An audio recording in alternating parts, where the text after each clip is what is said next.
So last time we talked, Kelson had the 240, Kyle had the 240, I had the running and driving Miata. A lot has changed. Kind of messed that one up. Yeah, my Miata blew up. It spun a main bearing. Kelson got rid of the 240 and he bought an NA Miata, which we're going to show today. And today, or over the next 4 weeks or so, we're E85ing and we're both boosting our Miatas. And I'm getting a new engine for it this weekend. And we're boosting it, E85ing everything. And we're going to do like a little channel, like a little playlist on how to boost your car, how to do E85, and build your car up to drift, because we're going next month to a drift event. So today, we brought Kelson's Miata to the shop and we're going to weld the diff. I'm going to show y'all how to do that right now.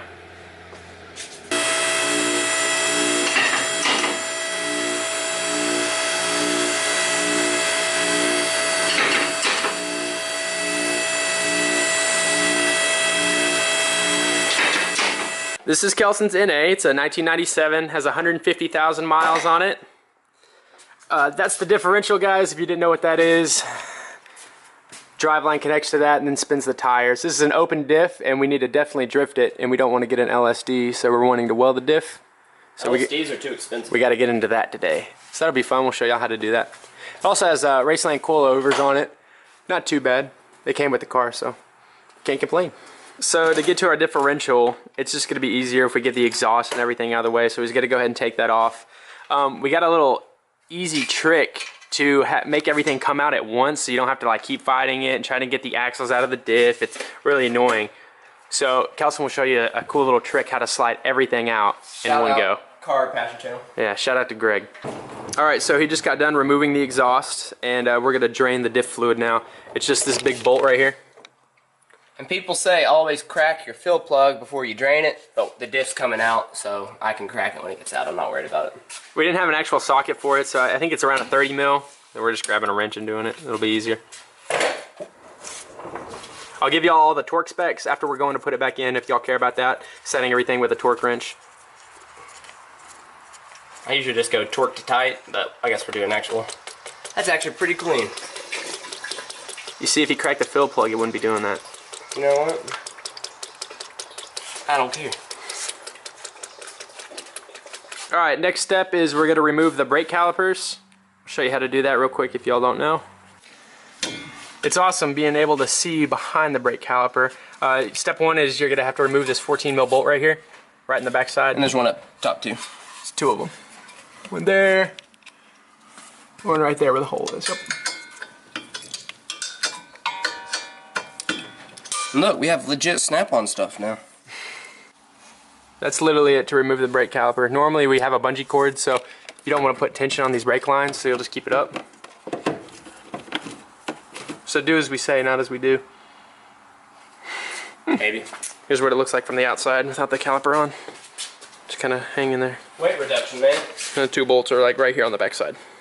So we did this same thing to Dalton's car last weekend, and we did it the stupid way, and we just took the bolt off here and loosened this one up on the bottom and tried to tilt it forward. Don't do that. It took us forever, and you can't, his axles are stuck in his hubs, so it's a huge pain. So what you're gonna do this time is just 14 mil bolt right here, and I'm not sure what size the bottom is yet. Pull that off, pop the axles out of the diff, and pull it straight out after you have your brake caliper off. All right, so one side on this one is a 17, the nut is, and then on the other side the bolt head is a 21, I believe. Easy as that. So see, we took nut off there, nut off there. Really simple, guys. We're actually pulling this bottom bolt out now. So you got the knuckle pulled out. Now there's some slack. Pop the axles out of the diff. And you just get a screwdriver in there and pop them out. Because we're not going to be able to video that because Dalton's got to hold this. And we only got two people. Alright, that last bit needed two people, but that's what it looks like when it's popped out. We just got a little pry bar and gave it a little smack and it popped right out. It may be a pain, just keep trying. Yeah, these were a little stuck, but you got to think These are factory axles. they haven't moved in really, really long time. That's literally how you take it out. Super easy. I love how easy Miatas are to work on. That's one. There's one. All right, I'm going to try to show you all this in real time to show you how it's done and how quickly and fast you can do it. Take the top bolt out here, Bottom bolt out here. Top. Bottom. Now the rudder will come down. And the whole. The whole assembly, it'll be free now. So all that's being held in right now is just the axle and the diff. Should get the rebar. You do not have to use a bar this big. It's just we can't find a normal sized pry bar. Here, put it up against the bottom right there. Oh, the... You know what I'm saying? Yeah. Yeah, right there. Just pry. Get up in there, good though. There you go. Alright, keep going. You probably push it up by hand now. Simple as I was like, what? Maybe a minute and a half? yeah. Alright, next step is taking the PPF off. This one's kind of a pain. I'll show y'all why. But it connects the transmission to the differential for support. It's this big metal looking beam thing right here. But yeah, that's the next step. Next step is taking out the drive shaft. I'll show you how to do that real quick. It's also super simple. It's 4 bolts and nuts. This is the part you're gonna be releasing. Just a little tap. And then it slides out of the, I can't remember what these are called. The slip yoke. Input shaft. Slip yoke. There you go. Called. Slip yoke. Just the bolts right here. 1, 2, 3, 4. And then they go on the back side of this right here. The 4 bolts right there. That's simple, guys. Now, up next to the drive shaft is what you call a PPF. It's this big beam looking thing right here. It's your power plant frame, and that supports the transmission to the differential. You see how it's hooked up right here? We're trying something new. Usually you have to beat this out, and it's a pain in the butt. Tell them what that is again. It's the, I don't know, it's a washer. No, it's not. It's a big washer that, it's basically a washer. It's a pain in the butt to get out, so we're gonna try, we unbolted a bolt right here, and then we're gonna try to pop this whole thing down. If it works, great. If not, we'll do that hard way. Well, yeah, the hammer. So taking this PPF out in the car, I really don't know any other way of taking this guy out besides removing that, nut, washer, whatever you want to call it. And the only way I know how to do it, and it's kind of, barbaric, is ram something in between here, beat the crap out of it, and then pry it out. So next clip will be us struggling to take that out. But after that, it's smooth sailing.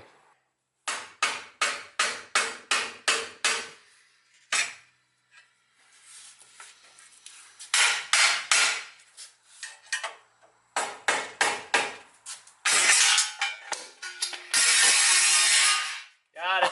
Thing is disconnected from the differential now. Super simple now. Oh, that yeah, bolt there, that bolt there. And it comes down. She'll slide right out. And then we'll show you how to crack open the diff and start welding. Wear earplugs, kids. Save your ears.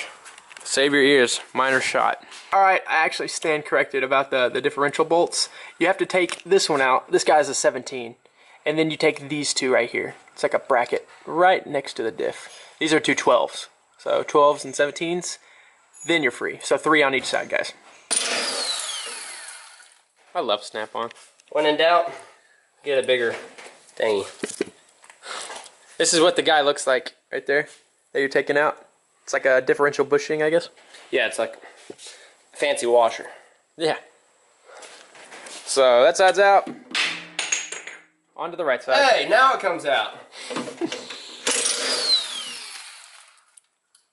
Differential's free. Number 2. I'm gonna hold the front up a little bit. Okay, so I'm gonna lift it up and you're gonna pull this jack out. Alright, ready? 1, 2, 3. There she is. There's your diff.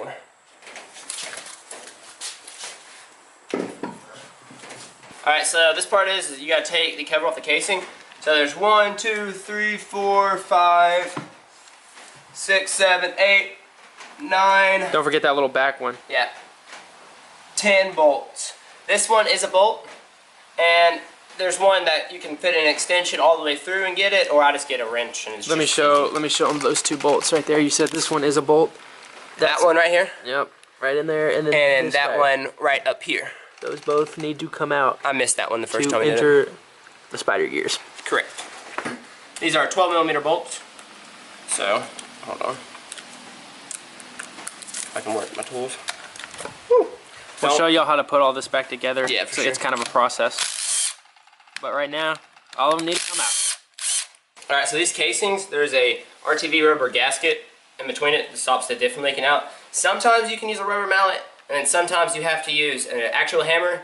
But when you're using a metal hammer against these casings, it's cast aluminum, so just don't hit it too hard or it can crack the casing. Yeah, but with a rubber one, you can literally You can hit hit as hard as you want. But I have not had much luck with a rubber mallet. We're just trying it. They're always really solid. See, like in this case. Hold on. There's a video out there of how your garage, like dropping theirs on the ground. I do not suggest that. But, you know, do what you want. It's your car.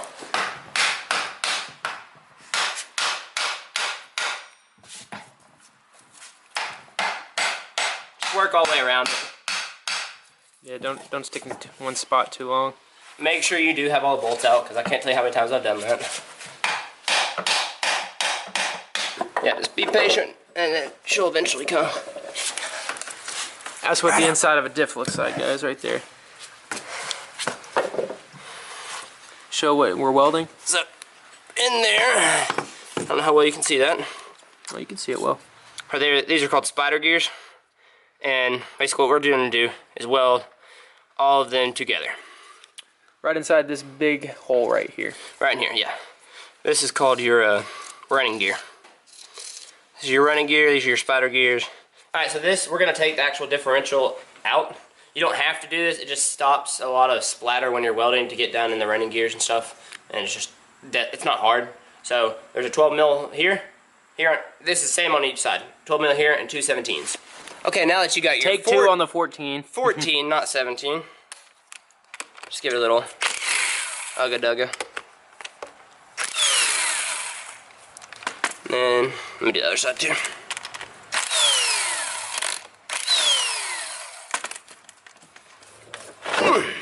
So you pull these out.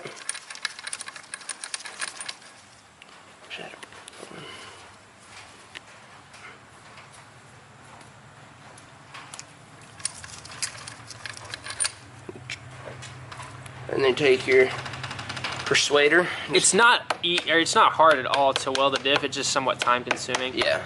Especially if you want to. I mean, we're doing the little extra mile, like we said, taking the running gear and spider gears out of the actual casing. You don't have to. It's just yeah, you don't have to. It's just really makes it a lot easier. It's a lot cleaner. Some people will weld their diff inside the car and just pull the front casing off, which is okay. It's just not as clean. Alright, this is when you're doing this, you need this to be very clean and free of all oil because it just contaminates the welds, and if you get oil mixed in with your welds, some of them won't stick, they break, and just weak. And when you're doing this, use non-chlorinated brake cleaner because when you burn it off regular brake cleaner, it makes some sort of gas, I don't remember the name, but it's really poisonous. You cannot have it too clean. Yeah, I think we used like 2.5 cans.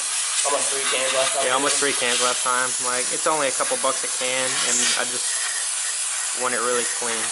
If you really want to get fancy, you can take these bolts out and take the running gear off the casing, and then it's actually just the differential, but you don't have to do that. It's just like really going the extra mile. There it is, all cleaned up. Pretty nice. As clean as you can get them. Yeah. All Maybe. Right, so after you get it all cleaned up, you need to preheat it to help burn out all of the residual grease and brake cleaner. And if you need to give it somewhat of a preheat because it's all cast metal, and if it goes from being room temperature to really hot from welding, sometimes it'll crack and break. So a nice preheat. It doesn't have to be a lot just to get it above. It's just a good precautionary measure. Yeah, just help burn out some of the residual grease and brake cleaner. So when we're welding this, we're tying in here, this gear, and this gear. There's 4 gears. So you're tying all the gears together. This gear to this gear, this gear to this gear, this gear to this gear, and there, so forth, all the way through. You want to fill this with weld and just make it one big circle. When you're welding a diff, it's not going to look pretty, but as long as it holds, that's the main factor. Yeah, so I'm not going to record while he's welding, but I'll show you what the welds look like after and kind of during, so y'all can get kind of a general idea what's it's supposed to look like when it's done. Alright, so we got it all welded up. It's not pretty, but it's going to hold. And a lot of people will plate the inside and then weld it all up. That's just personal preference. But with a plate, if something does break, it can shoot the plate out and lock your rear end up. You could be going 80 miles on the interstate and lock your rear tires up, and it's kind of sketchy. So if you just do it like this and something breaks, then it just turns back into an open diff, and it won't send your car into a wall. Alright, so it's welded up. We put it all back together. It's literally just reversal taking it apart. So it's pretty simple. And then before you put the casing back on, you need to do an RTV seal around it to stop the diff fluid from leaking out. I always put way too much, but it doesn't hurt anything. You just wipe off the excess that squeezes out. And it's a diff, it doesn't really matter.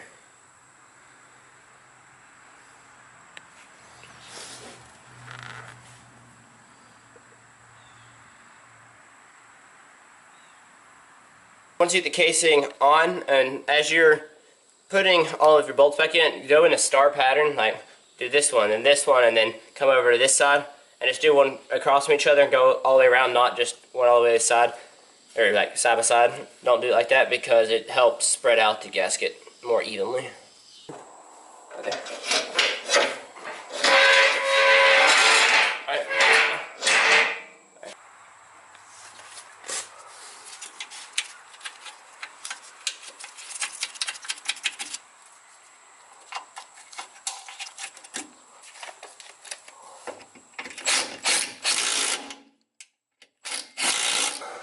So we got the PPF back in, putting the drive shaft back in now. It literally slides into the transmission and then butts up next to the differential here, and then you put the nuts and bolts through in all corners, like I said.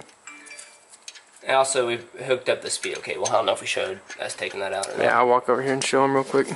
Speedo cable right here. This is literally just a sensor that goes into the transmission, and it's connected to your speedometer up in the dash. So it's just right there. 110 mil. Just 110 mil right there. We had to take it out because it goes through the PPF. In case you didn't see before, now instead of pulling your shaft out, you have to insert the shaft into the differential.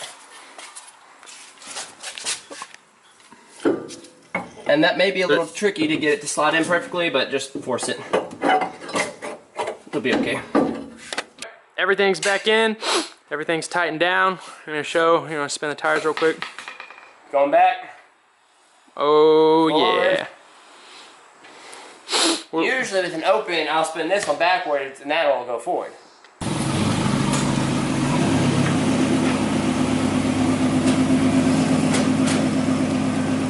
Goodbye shop. Hello welded diff.